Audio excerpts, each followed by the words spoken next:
What is going on, beautiful people? Today, we're talking about the type of person that is irresistible to most narcissists. A vulnerable person. If you're new here, my name is Lee Hammock. I'm a clinically diagnosed narcissist, and welcome to another episode of the Narcissist Code.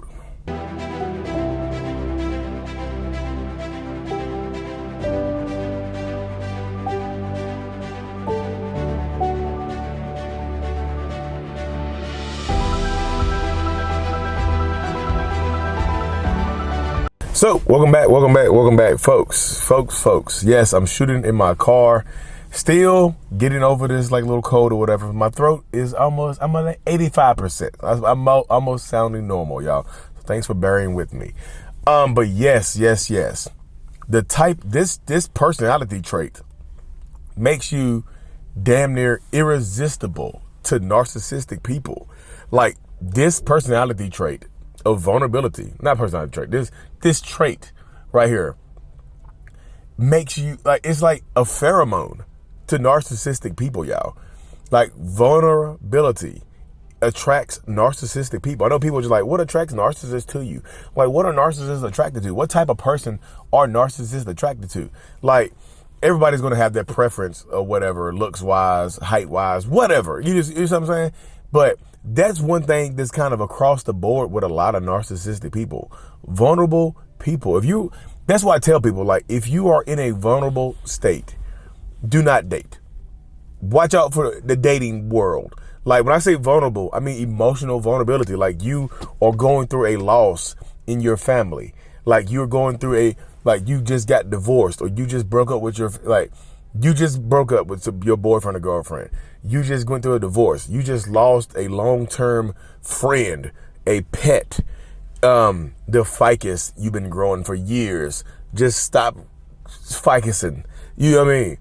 Now you're vulnerable. Like, now you're in an open state. And I promise you, y'all, it's like narcissistic people can sense it. It's like there's somebody vulnerable in the room. Where are they?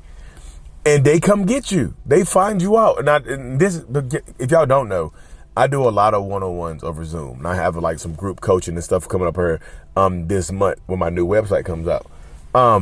But this happens. So that's one of the main things that I hear when I'm talking to people is that, the only thing I know when I'm talking to people is that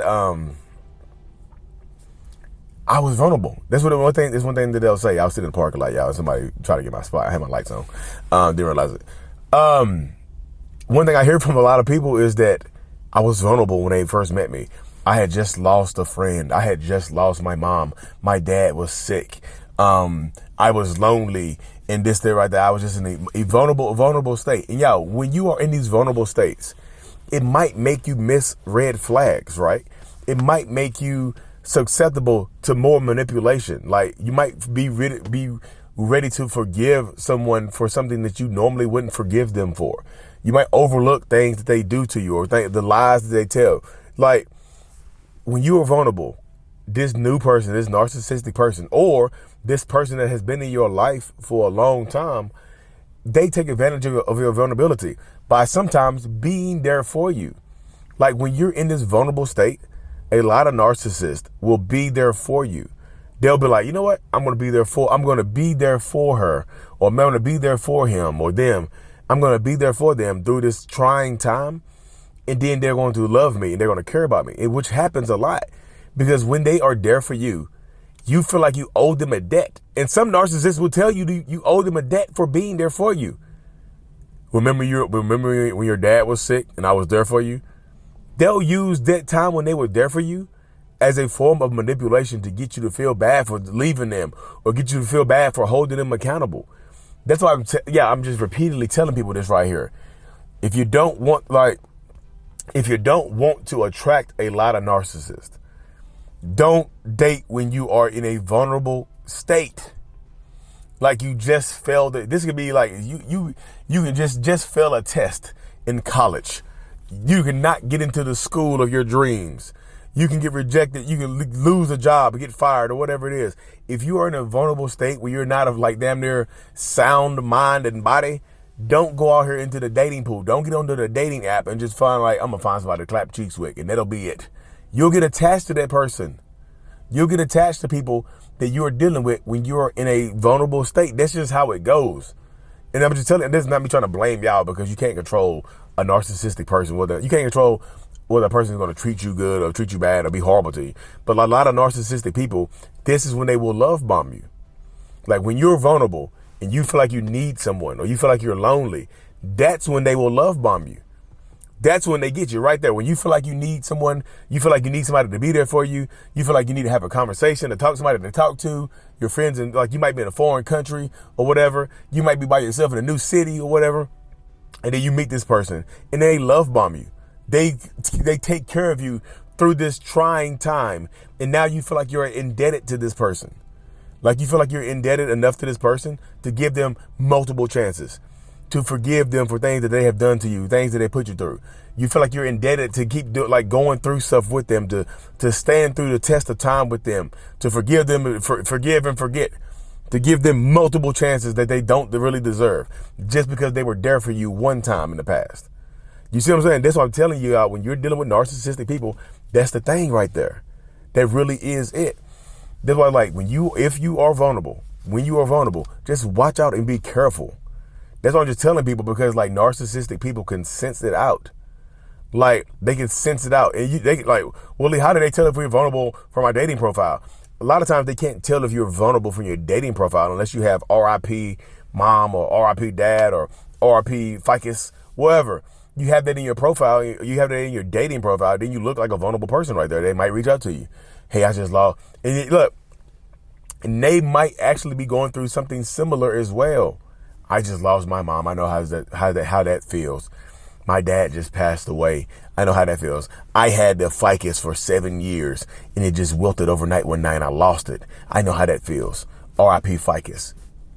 Ficus Fido. You see what I'm saying? That's how, I know that's stupid, but that's how it goes. They can use your vulnerability to connect to you with that vulnerability because they've experienced similar circumstances, or, big old or, they can lie to you about going through similar circumstances. They can say, oh, I've been through something similar.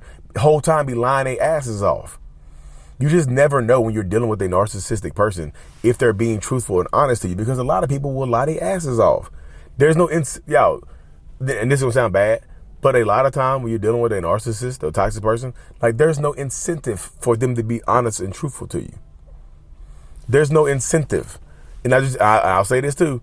What you allow is what will continue. And I know people, when I say that line, I always get a few comments in the comment section like, well, Lee, that's victim blaming. That's victim blaming. Like we don't allow it. Y'all, again, it's what you allow, what will continue in your life. I'll say this. I'm going to do a longer video on this statement right here. But narcissists only have the power you give them. They only have the power that you give them in your life. You can't control how they are going to act or react. The only thing you can control is you. You're in control of you. Even though they might try to convince you that they are in control of you and you have no autonomy, you are absolutely in control of you. You are. So you have to empower yourself to keep moving forward, to keep doing what you need to do, to keep fighting through the things that you're fighting through with. You know what I mean? That's what you need to do. You have to empower yourself. Like I said, heal first. Heal first. Go through this, go through your grieving process first. If you're vulnerable and you're grieving, grieve first.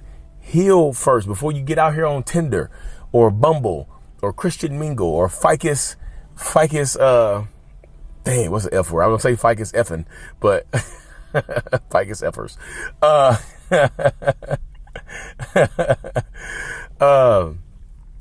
Heal first before you get out there and start doing that. You know what I mean? Heal. But that's because once you heal and go through that and survive it, then you understand, like that. Then you understand that you're in a whole different ballgame. You're in a whole different area code. You're in a whole different zip code or whatever you want to call it. You are stronger than what you think you are. I'll say that right there. You are much stronger than you think you are. And people want to try to convince you that you're not, because the people who don't like your strength will try to keep you in a weakened, vulnerable state. People who meet you when you are vulnerable will take advantage of your vulnerability and your empathy and your compassion by acting like they are empathetic and compassionate towards you. Some of them might actually be compassionate towards you because y'all might go through similar struggles together. You know what I mean? But vulnerability can also be the crux for somebody to try to hoover you. Now, vulnerability can help you, can get you into a relationship with a narcissist, but vulnerability can also result in you getting back into a relationship with a narcissist. Like if you go through a loss, or a family member, or a friend, or whoever it is in your life that passes away, you lose, you get fired from your job, you fall on hard times, whatever it is, you fall into a state of vulnerability after you've broken up with a narcissist, and then you either reach out to them or they reach out to you, and then y'all reconnect. So even vulnerability, being vulnerable, can get you back into a relationship with a narcissist. That trait right there can get you back into a relationship with a narcissist and can get you started in a relationship with a narcissist. So the healing is on you, y'all. Gotta heal first. Grieve first. Get it out of your system. Take your time. Like, don't rush y'all, don't rush love. Love does not need to be rushed. Don't rush the love. You know what I mean? But anyways, y'all, let me hop off this thing. I got to go into this basketball game with my son and whatnot. Y'all be safe. Make sure you subscribe to the channel if you already haven't. We're so close to 400K, 400,000 of y'all. Goodness gracious. I appreciate every single one of y'all. If you listen to this on Apple Music or Spotify, hit that 5 stars for me, y'all. I'm watching y'all too. Thank y'all so much. Mental Healness is out. Peace. Thank you so much for making it to the end of my video. You are a mental healness rock star, and I appreciate you for being here. If you haven't already, make sure to click on the screen to subscribe to the channel and watch another one of my videos in my playlist. There's also a link available up here for you to purchase my kids' book, Remember It's Not Your Fault, on Amazon. So check that out. Thank you. I will see you in the next video. Peace.